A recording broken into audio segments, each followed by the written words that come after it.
So we'll be talking about it's billed as natural language processing. Natural language processing in financial services. We are likely to move beyond that.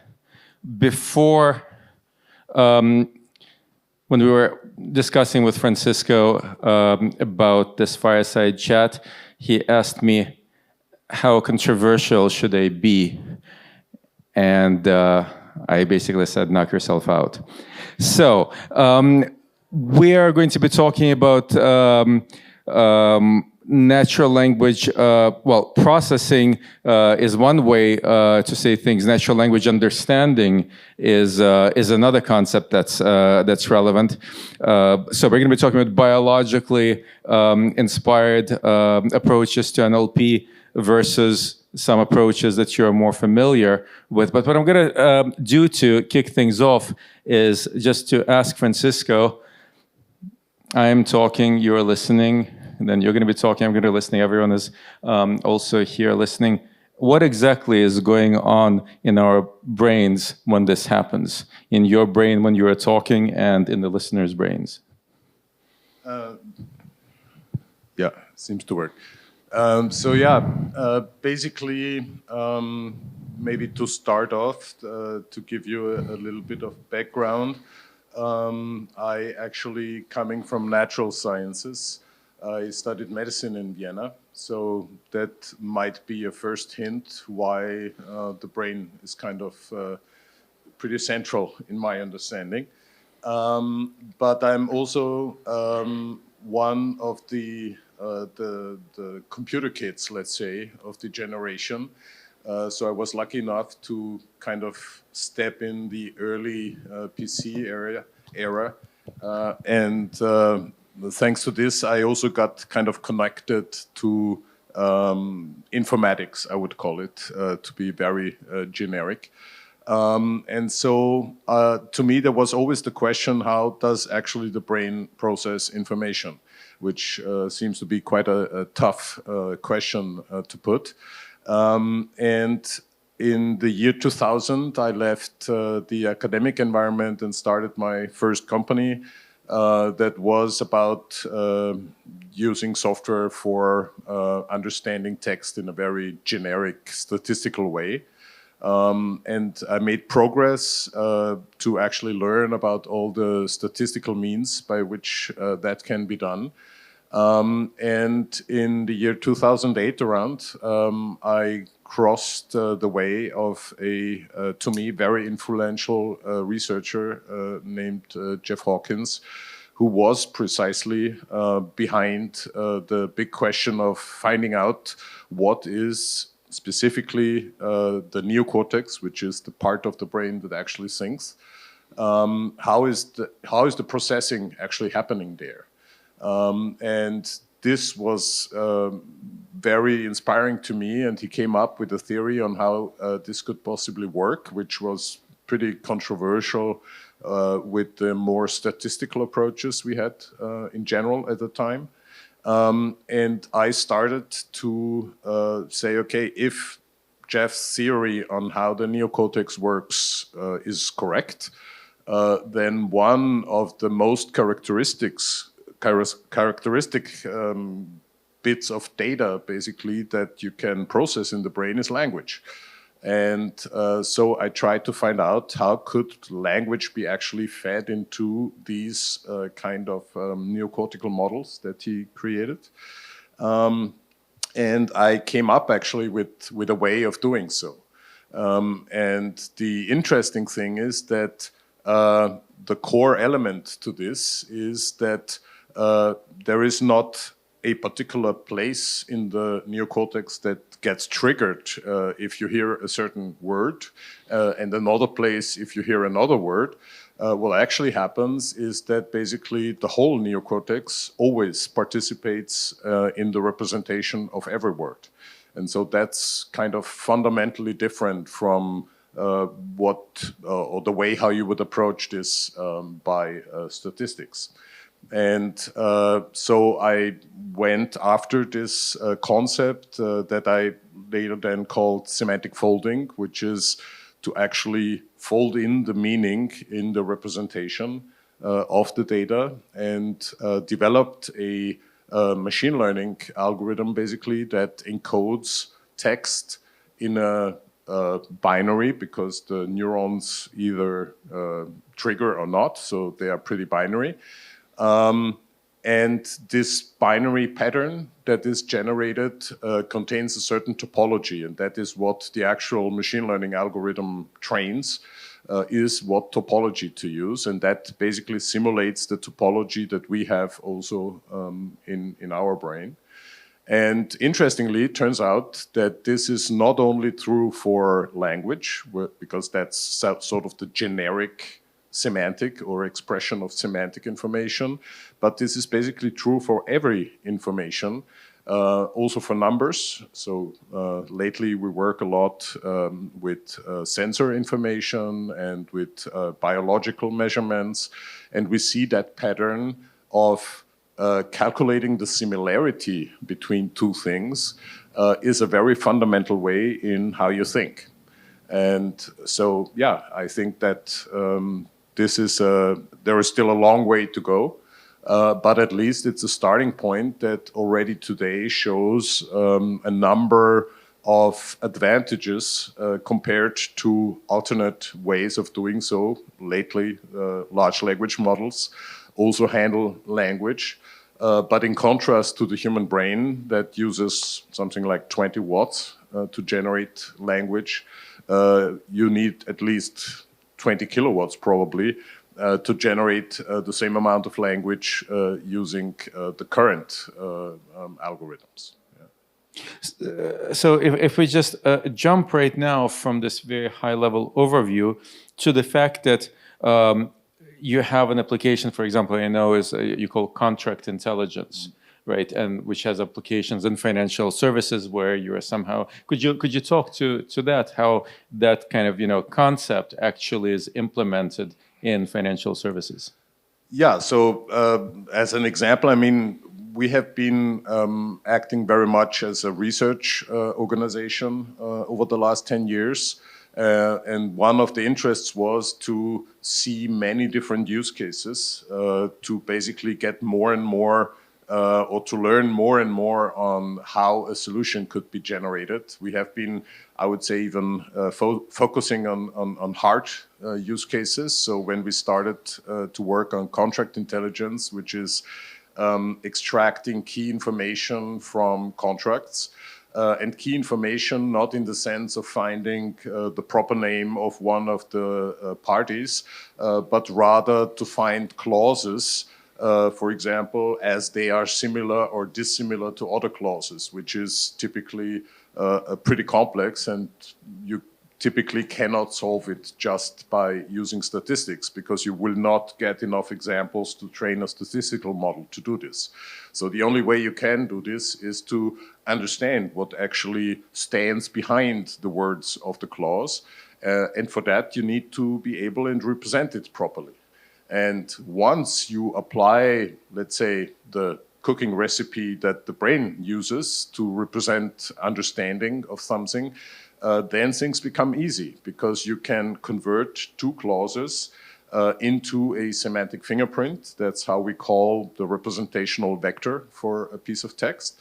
And you can literally overlap the two fingerprints, and you can count how many bits they share. And the number of bits they share is basically the direct metric of to what degree the two pieces of text are semantically similar. So it becomes much more efficient. There is no, let's say, inference calculation that you need to do. This is a big problem currently, that the best AI models on the planet are good, no question.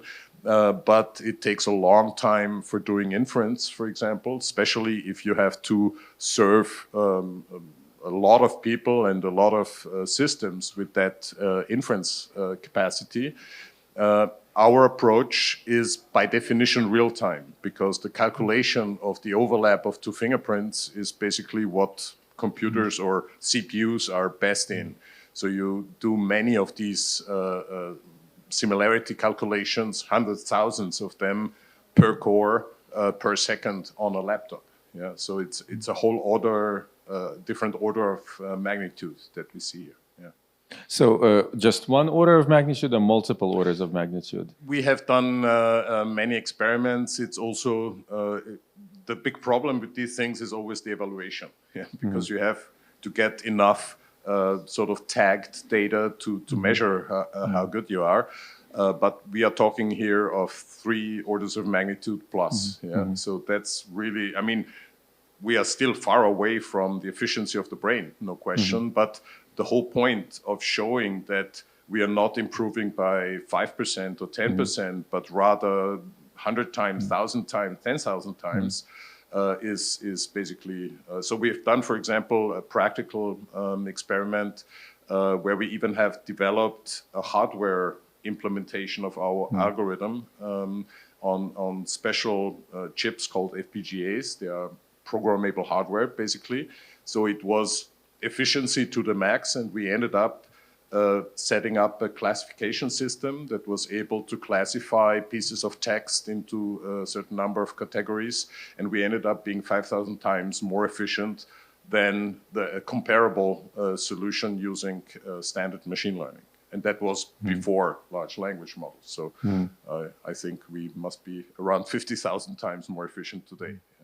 I'll just encourage those who have questions, you can just type them into the app. But in the meanwhile, so to make it a little bit more concrete, so what would be that application in financial services that would require the processing of this huge, not just a couple documents being compared or analyzed, but some humongous number of contracts? What kinds of contracts might those be? How many of them might there be? Basically, you can apply it everywhere, yeah? I mean, contracts is one aspect, of course, but I would say that's kind of one of the smaller data sets that you have in finance. I mean, one of the biggest data sets you have is news, yeah? So, I mean, most of what happens in finance is basically triggered by news, and the amount of news is incredible. I mean, and it's getting worse because now you can kind of mass produce news also.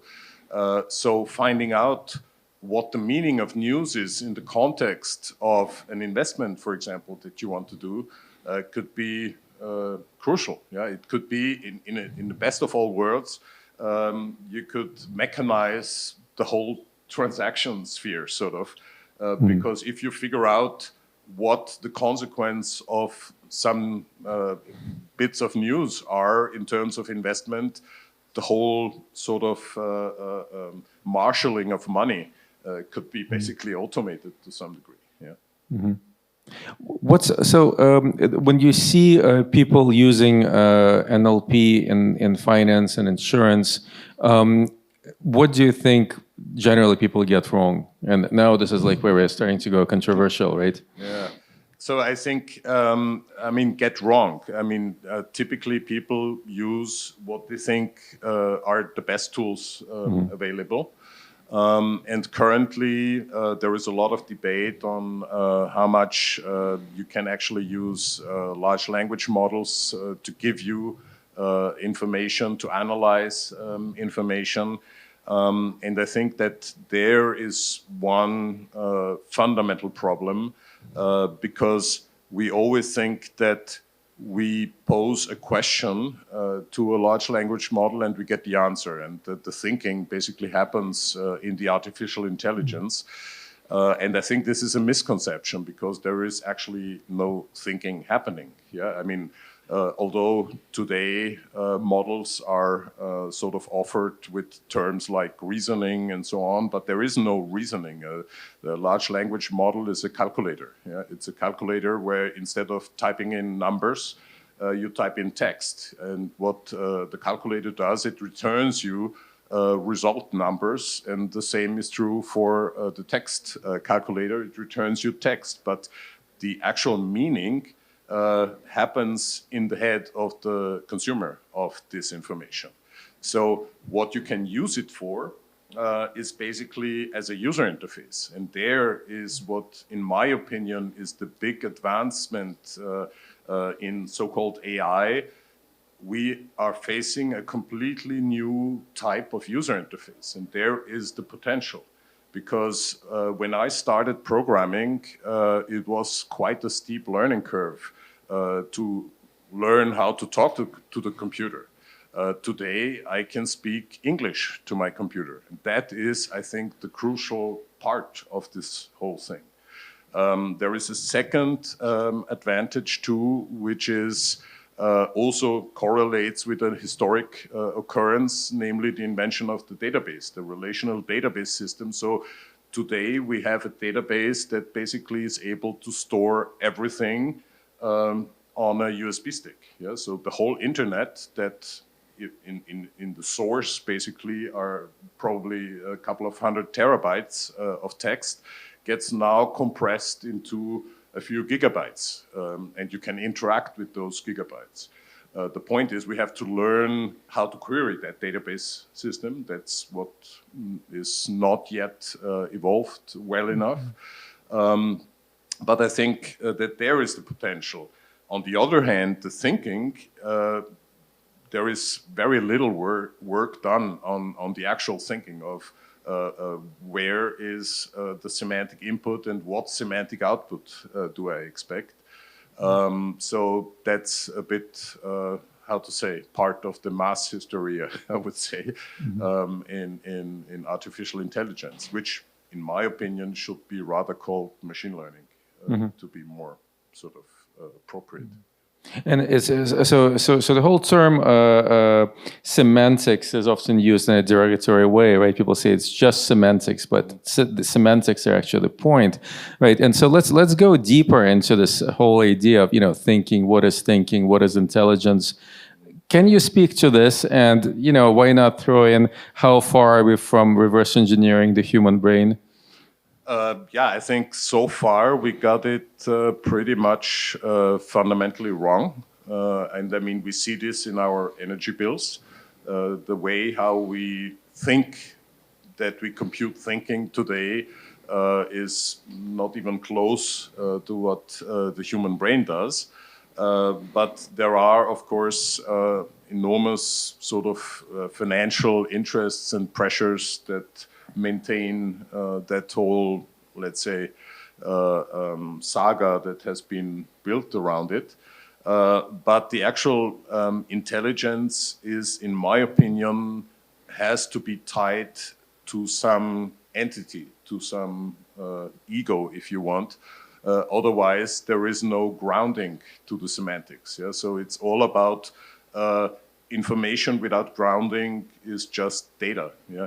So it's only when you bind data to some brain, let's say, in a very generic way, that you might have sort of, I mean, the brain does much more than just think. I mean, let's start by saying the brain lives and takes care of an organism and keep it alive. So there are lots of things that need to be brought into account. And all of that basically is the foundation of a semantic meaning of something. Yeah? So for an animal, for example, you might reduce this to where do I find food, how do I find a mating partner, and so on. We do this on a very much higher level, of course, but fundamentally these are the realities that the brain needs to continue to exist. So everything that is thought in a brain has to be grounded in those concepts. And the large language models, if you want, they are not grounded to anything. Yeah? They are just floating. So people say there is nobody in there in the box, basically. Yeah. So that is what I think we need to do. And I mean, instead of inventing a synthetic thing that is in there, why not put ourselves in there? Yeah? Why not just look at AI as something that extends our brain that we have? Why the necessity of deferring decisions, for example, yeah, which I think is very dangerous and harmful. The decision can still be made by a human, but that human can now access a much broader and deeper view of the planet. Yeah. So I think, to also say something positive, I think The current technologies that we develop are crucial, and we will see, in my opinion, over time, how important they are, but they are important mainly in the domain of your user interface. Yeah? So the fact that we can now speak to our computer, this is roughly like the graphical user interface, when we could point to something instead of knowing the exact word that we need to type in to have the computer do something. Yeah? So if we can speak in our own language to the computer, it becomes much more accessible to everybody. So there is also this concept of democratization of the whole process. Yeah? Those are the things that I think in the future will become dominant. Yeah? Mm-hmm. I'm going to take two questions. Likelihood becomes the new truth. How should we rethink the way we define knowledge? Again, I think knowledge is data that has to be semantically assimilated and projected into some entity. Yeah? That only entities are capable of having knowledge. Yeah? My USB stick has no knowledge because there is no entity behind it, but it can store much more information than I could possibly. Yeah? So I think that is the more sort of structural reorientation that we need.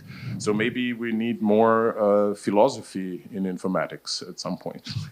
Might be that people who are a bit more sort of distant from all these existing patterns could find a way of defining. And interestingly, I mean, you have now very famous and senior scientists seriously talking about consciousness. Yeah? I remember in my early days, if you tried to write a paper about consciousness, you could be sure that you won't go far for that. Yeah? So I think that this whole consciousness question needs to be examined in a more profound way to better understand what actual intelligence is. Yeah? So, yeah. Well, I think Jeff Hawkins, whose books you recommended to me, and I thank you for this, I think he said that consciousness is simply what it feels like to have a neocortex. Yeah, so that's the phenomenological dimension. It does still not explain what it actually is, yeah. But we have to start somewhere. So observing phenomenons is the most basic scientific approach to any question. So I'm glad he's doing this. Another question: different languages have different structures, influenced by sentence order and culture, among other things. Would the semantic signatures be different and yield different results because of this? So in my opinion, no, because a cat is a cat, yeah? Regardless of the language you formulate it or name it or use it to give a label. I think that language is specific to the human brain. So it's, in fact, I usually say it's a multi-processing protocol of the brain. So, you know the story, we have, so our neocortex, which is this cover sheet that covers the brain and that is all wrinkled up in order to get as much of it as possible into our skull, reached a certain maximum size at some point in the evolution. And the fundamental algorithm of the neocortex is one where the more neocortex you have, the better you think, and the better are the results of what you think about. So anatomy gave kind of a boundary to the degree to which the neocortex could actually grow. But still, the evolutionary driver of wanting to grow the neocortex was very strong. So the next logical thing was something that we have redone in computer technology. If one neocortex cannot become bigger, then take two. And that's basically what triggered this whole communication level between humans. So if I cannot solve a problem because it's too hard for my little brain, I try to convince you to help me think about it. But in order to do this, what we need to do to communicate is to transmit our neocortex state to the other, in the first place, so that you could actually think about what I'm thinking about. And then whatever you come up with has to come into my neocortex. And over time, the brain basically has developed, or evolved rather, a protocol by which one status of a neocortex could be transmitted to another.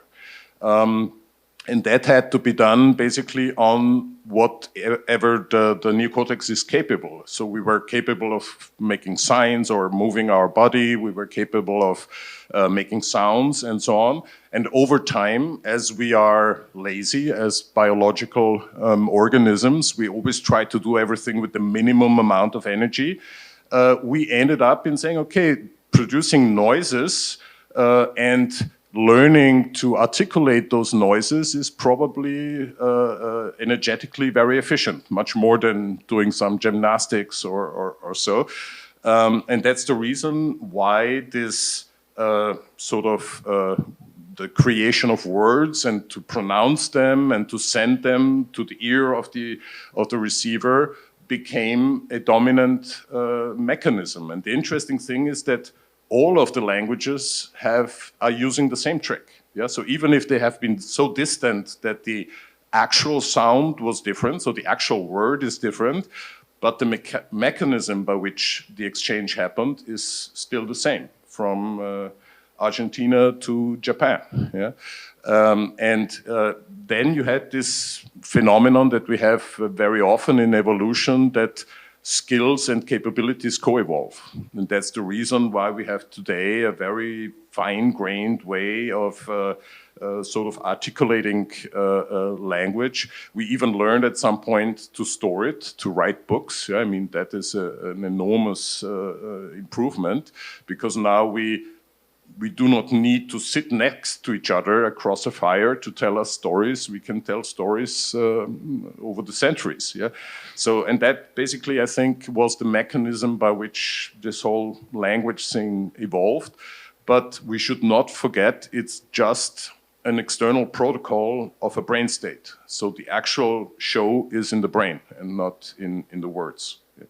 I'm devastated. We're out of time. I'm just so happy that you could share the joy and the intellectual stimulation of what having conversations with Francisco has been over the years. And typically at the end of our talks, I ask you for recommendations for what to read if I want to find out more about these topics, or any kind of information, anything you can tell us, so that we can actually learn more, think more about these kind of crucial, fundamental issues, especially in today's world.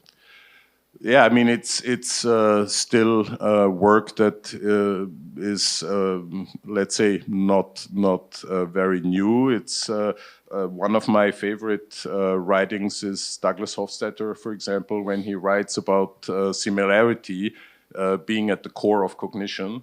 Analogy as the fuel and fire absolutely. of That's the thinking. precise title. Yes. Thank you. Yeah, that's also one of the key thinkers in my sort of domain, where I admire really all the examples that he collected meticulously and brought together and structured. And to me, very often, this is basically the data that I mentally try some mental experiments on, is based on his examples. And I think it's a very stimulating thing to read. Analogy as the fuel and fire of thinking by Emanuel Sander and Douglas Hofstadter. Absolutely amazing, life-changing book. Thank you so much, Francisco. Thank you.